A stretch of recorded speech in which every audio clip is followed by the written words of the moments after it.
स्वागत है आपका विधिक दर्शन के इस यूट्यूब चैनल पर। आज हमारे लीगल अवेयरनेस का टॉपिक है, जो बर्निंग टॉपिक है, एससी और एसटी में आरक्षण में क्रीमी लेयर और क्या है इससे संबंध विवाद। यदि आप इस चैनल पर नए हैं तो चैनल को सब्सक्राइब करके रखिए, साथ ही बेल आइकन को प्रेस करके रखिए, जिससे हमारे वीडियो के सभी नोटिफिकेशन आप तक पहुँचते रहें। आपको वीडियो अच्छा लगे तो दूसरों तक ज़रूर शेयर करें।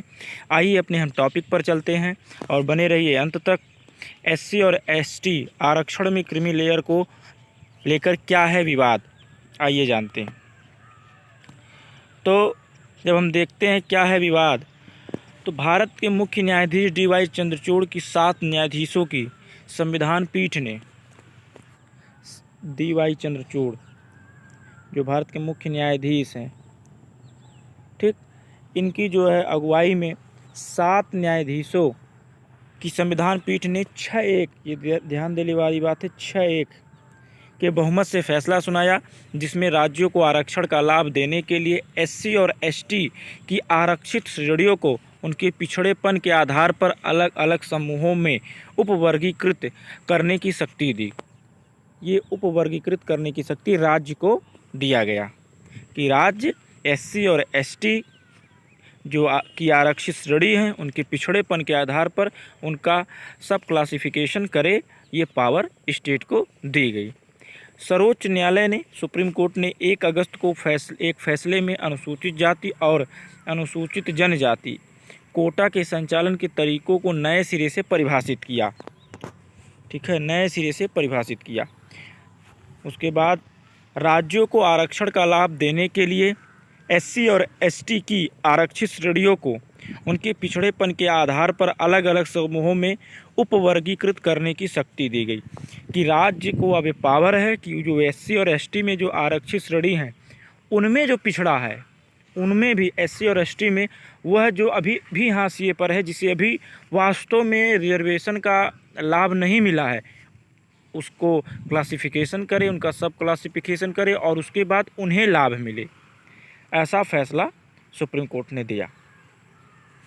उसके बाद से शर्तें क्या है, शर्तें जिन्हें पालन करना जरूरी है, ये शर्तें हैं जिन्हें राज्य को पालन करना ही पड़ेगा। पहला शर्त था, सर्वोच्च न्यायालय ने स्पष्ट किया कि उपवर्गीकरण की अनुमति देते समय राज्य किसी भी उपवर्ग के लिए 100% आरक्षण निर्धारित नहीं कर सकता।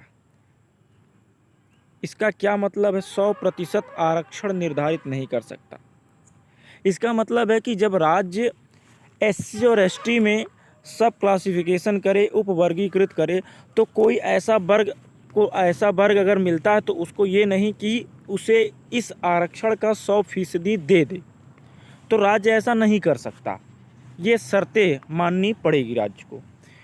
दूसरा क्या था, अनुसूचित जाति में शामिल किसी भी जाति का कोटा तय करते समय राज्य सरकारों को सबसे पहले उस जाति की हिस्सेदारी का डेटा जुटाना होगा।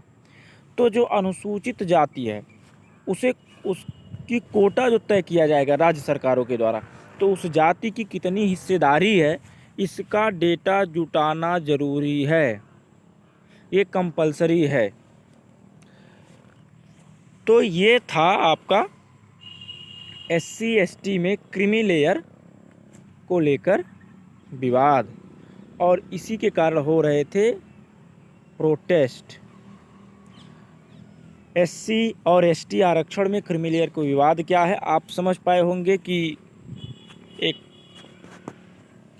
मुख्य न्यायाधीश DY चंद्रचूड़ समेत 7 न्यायाधीशों ने फैसला दिया, जो 6-1 के बहुमत से हो गया। उसके बाद से और ये 1 अगस्त को फैसला जो है नए सिरे से 1 अगस्त को एससी और एसटी को परिभाषित किया गया, उनके जो कोटा है उसका परिभाषा किया गया।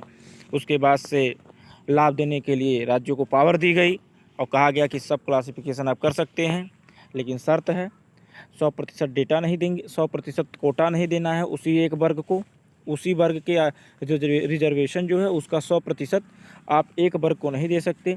दूसरा कहा कि डेटा जुटाना कंपलसरी है। तो आशा करते हैं इस छोटे से वीडियो में आप एससी एसटी रिजर्वेशन को लेकर जो हो रहे विवाद हैं और माननीय उच्चतम न्यायालय का जो फैसला है, आप समझ पाए होंगे कि क्या विवाद रहा और क्या शर्तें रहीं और किस कारण प्रोटेस्ट हो रहा है। तो आप बने रहिए विधिक दर्शन के साथ। मिलते हैं किसी अन्य टॉपिक पर, अन्य वीडियो में। तब तक के लिए आप खुश रहिए। धन्यवाद।